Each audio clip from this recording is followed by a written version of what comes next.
Positive study point में एक बार फिर से आपको स्वागत है। आज हम देखने वाले हैं इतिहास के महत्वपूर्ण प्रश्न, जिसमें कि जो हमारे प्रतियोगिता परीक्षाओं में पूछे जाते हैं। और इसमें जो है इस वीडियो में आपको महत्वपूर्ण प्रश्न मिलेगा, जो कि सब सेलेक्टेड क्वेश्चन होंगे इतिहास के। तो इसलिए वीडियो पूरा देखिएगा। और इस वीडियो का अगर आप PDF डाउनलोड करना चाहते हो तो आप डिस्क्रिप्शन में लिंक है, वहाँ से डाउनलोड कर सकते हो। ठीक है। वीडियो शुरू करने से पहले अगर आप चैनल पर नए हो तो चैनल सब्सक्राइब कर लो, बेल आइकन दबा करके ऑल नोटिफिकेशन सेलेक्ट कर लो, जिससे कि इस प्रकार के और भी वीडियो आपको समय से प्राप्त हो जाए। चलिए शुरू करते हैं। आज का पहला क्वेश्चन होगा, सिंधु घाटी सभ्यता का विशाल स्नानागार कहाँ पाया गया। तो बताना है कि सिंधु घाटी सभ्यता का विशाल स्नानागार कहाँ पाया गया। तो मोहनजोदड़ो में पाया गया। ठीक है, इसका सही उत्तर हो जाएगा मोहनजोदड़ो, जिसे हम मृतकों का टीला भी कहते हैं। ठीक है। और यह जो है सिंधु घाटी सभ्यता से संबंधित है। और यह जो सिंधु नदी है उसी के किनारे में यह सभ्यता बसी हुई थी। ठीक है। तो सिंधु नदी के किनारे में ही यह सभ्यता बसी हुई थी। वर्तमान समय में मोहनजोदड़ो जो है पाकिस्तान प्रांत में स्थित है। ठीक है। अगला प्रश्न है, हड़प्पा संस्कृति की जानकारी का प्रमुख स्रोत क्या है।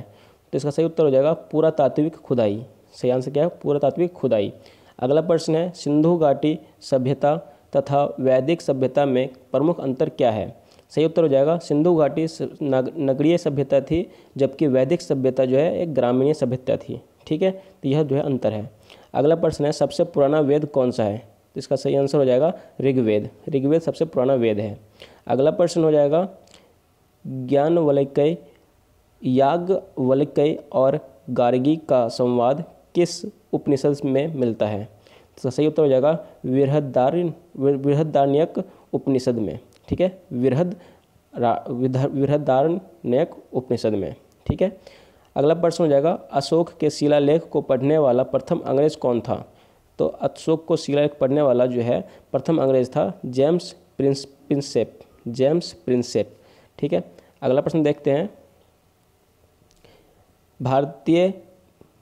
अगला प्रश्न है, भारतीयों के लिए महान सिल्क मार्ग किस शासक ने आरंभ कराया था। तो सही उत्तर हो जाएगा कनिष्क ने। ठीक है, कनिष्क इसका सही उत्तर है। अगला प्रश्न है, प्राचीन काल में कलिंग का महान शासक कौन था। तो खारवेल, इसका सही आंसर है खारवेल। ठीक है। अगला प्रश्न है, विक्रम संवत कब प्रारंभ हुआ।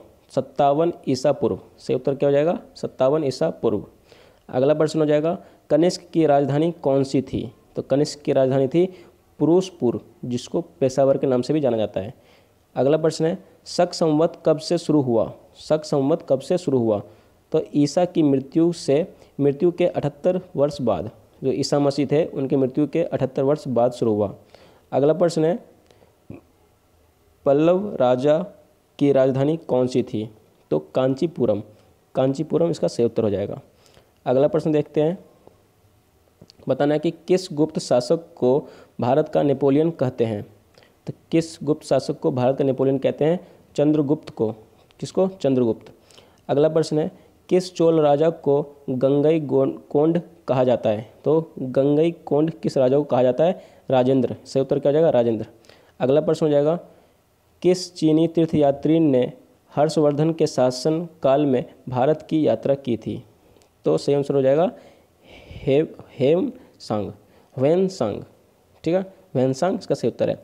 अगला प्रश्न है, राजेंद्र चोल द्वारा किए गए बंगाल अभियान के समय बंगाल का शासक कौन था। तो देवपाल उस टाइम बंगाल के शासक थे, देवपाल। अगला प्रश्न है, शूद्रक द्वारा लिखित प्राचीन भारतीय पुस्तक मृच्छकटिकम का क्या विषय था। तो सही उत्तर रह जाएगा एक धनी व्यापारी और एक गणिक की पुत्री की प्रेम कथा। सही उत्तर इसका। अगला प्रश्न है, गुर्जर प्रतिहार वंश का संस्थापक कौन था। तो नागभट्ट इसका सही उत्तर हो जाएगा। अगला प्रश्न देखते हैं, बताना है, खजुराहो का कंदिरिया महादेव मंदिर किस वंश के शासकों ने बनवाया था।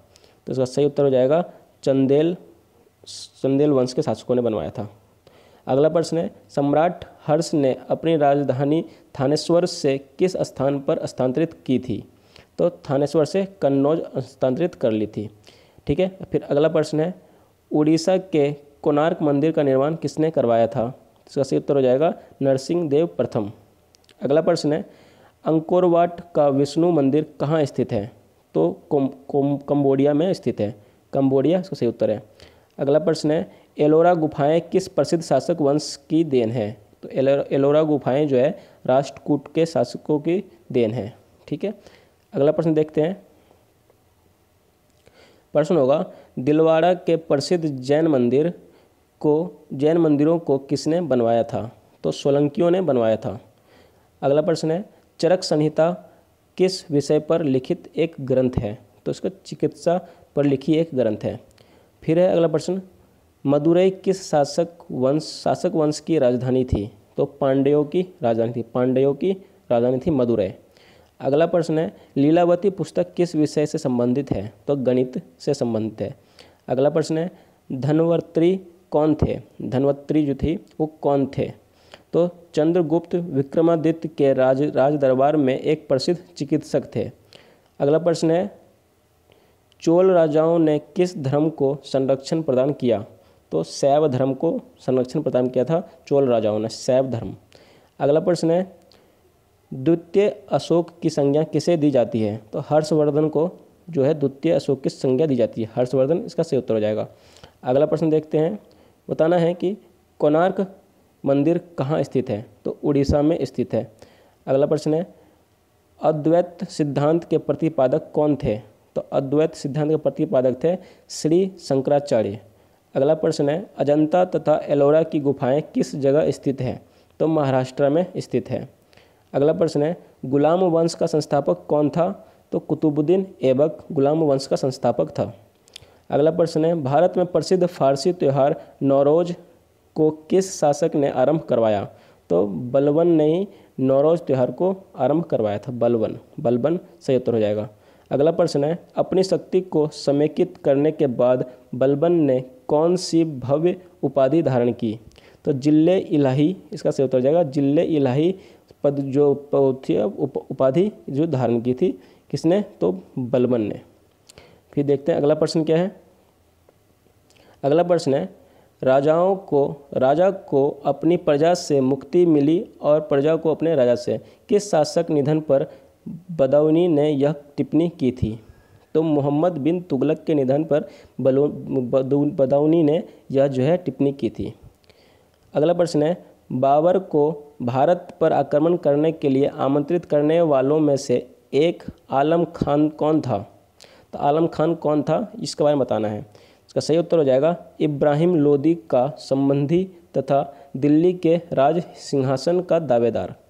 अगला प्रश्न देखते हैं, सुल्तान कुतुबुद्दीन ऐबक की मृत्यु किस प्रकार हुई?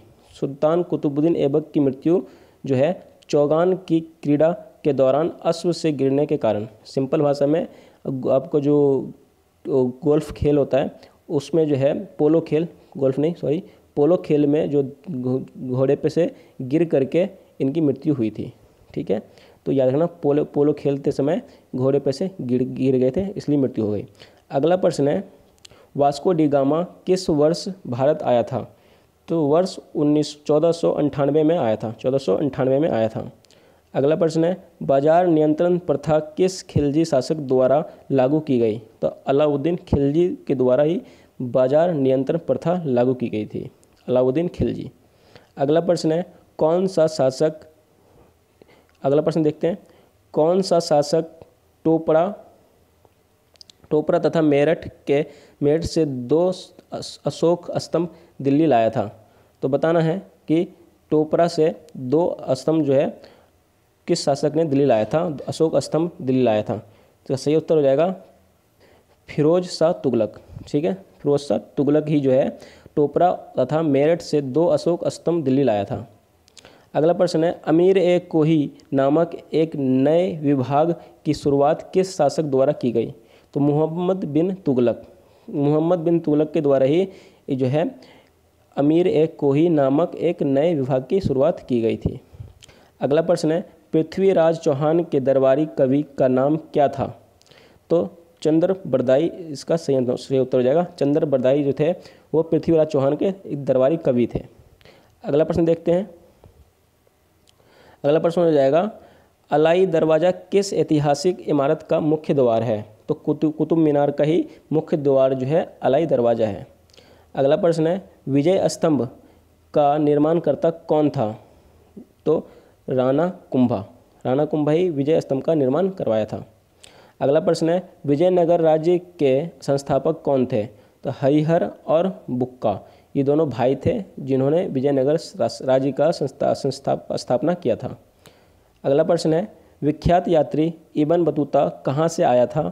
तो मोरक्को से आया था। कहाँ से? मोरक्को से आया था इब्न बतूता। अगला प्रश्न है सर्वप्रथम किसने महात्मा गांधी को राष्ट्रपिता कहकर संबोधित किया था?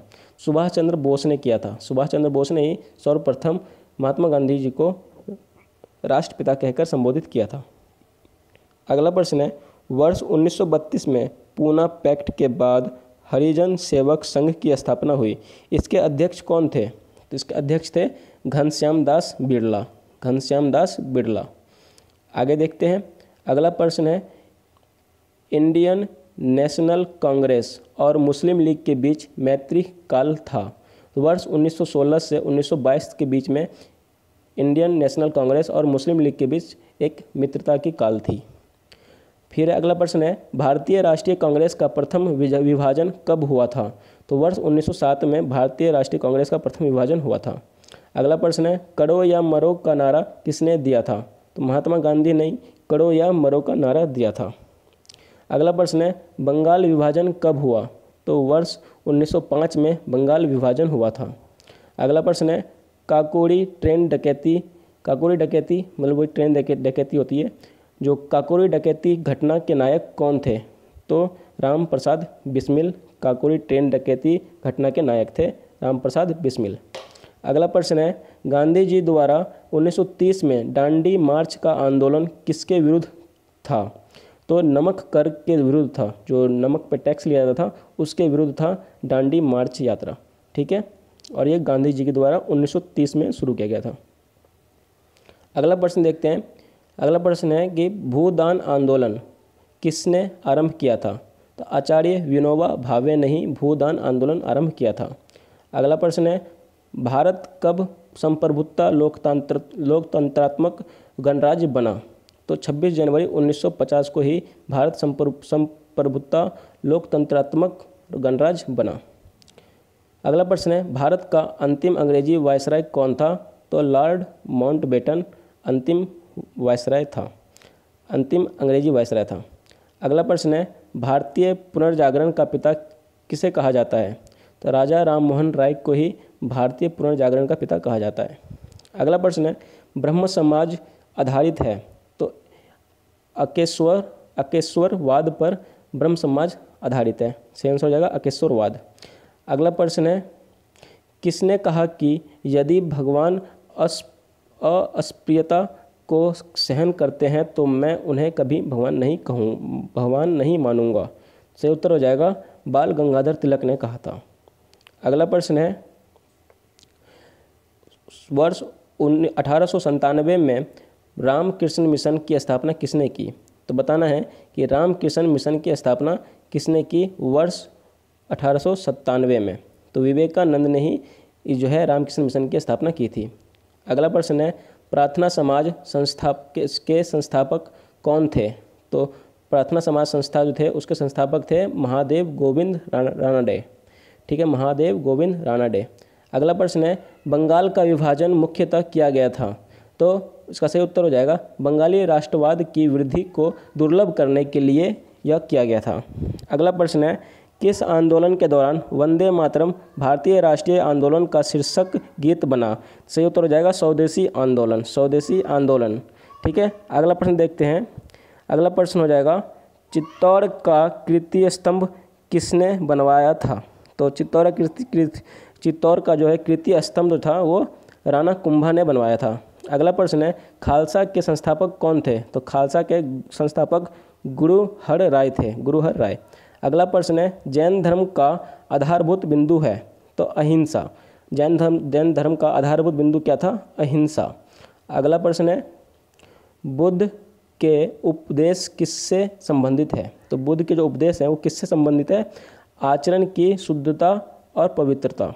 ठीक है, अगला प्रश्न है नालंदा विश्वविद्यालय किस लिए विश्व प्रसिद्ध है? तो बौद्ध धर्म दर्शन के लिए यह विश्व प्रसिद्ध है।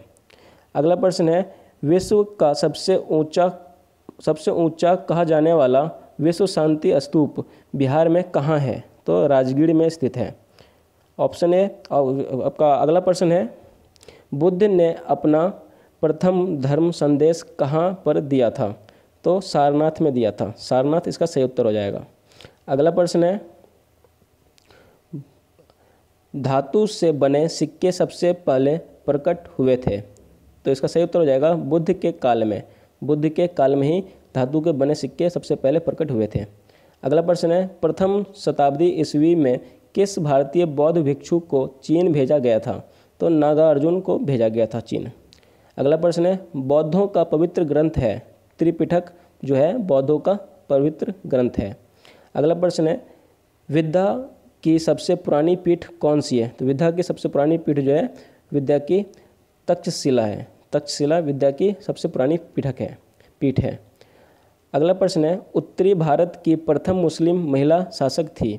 रजिया सुल्तान उत्तरी भारत की प्रथम महिला शासक थी, महिला मुस्लिम शासक थी। अगला प्रश्न है, आगरा नगर की स्थापना की गई? तो सिकंदर लोदी के द्वारा आगरा नगर की स्थापना की गई।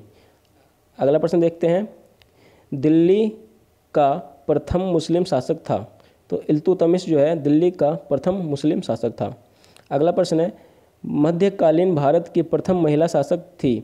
तो रजिया सुल्तान मध्यकालीन भारत की प्रथम महिला शासक थी।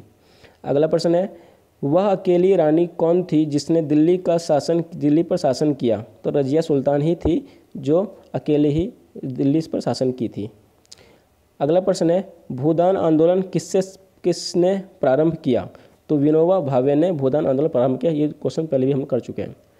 अगला प्रश्न है, किसने कहा था आज़ादी हमारी पहुंच के अंतर्गत है, हमें इसे कसकर पकड़ना चाहिए? तो महात्मा गांधी ने यह शब्द कहा था। अगला प्रश्न है, चट्टानों को काटकर महाबलीपुरम का मंदिर किसके द्वारा बनाया गया? तो पल्लवों द्वारा बनाया गया। पल्लव वंश के द्वारा ही बनाया गया था। अगला प्रश्न देखते हैं जो कि लास्ट प्रश्न होगा इस वीडियो का। कोणार्क का सूर्य मंदिर किसने बनवाया था? तो नरसिंह देव वर्मन ने कोणार्क का सूर्य मंदिर बनवाया था, नरसिंह देव वर्मन ने। तो टोटल दोस्तों ये जो है कंप्लीट हो गए। इतिहास के महत्वपूर्ण प्रश्न थे सभी, और इसको जो है आप एक बार रिवाइज कर लीजिएगा। प्लस आपको PDF भी मिल जाएगा आपको डिस्क्रिप्शन में, इसको आप डाउनलोड कर सकते हैं। ठीक है तो आज के लिए इतना ही। उम्मीद करता हूँ वीडियो को पसंद होगा, आपके काम का होगा।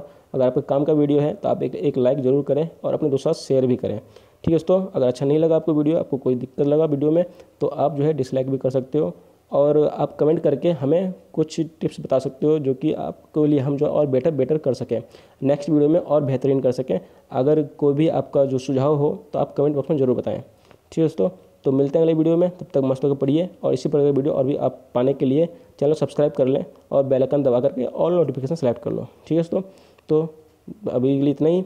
मिलते हैं अगले वीडियो में। तब तक मस्त होकर पढ़िए और अपने सपनों को पूरा कीजिए। जय हिंद, जय भारत।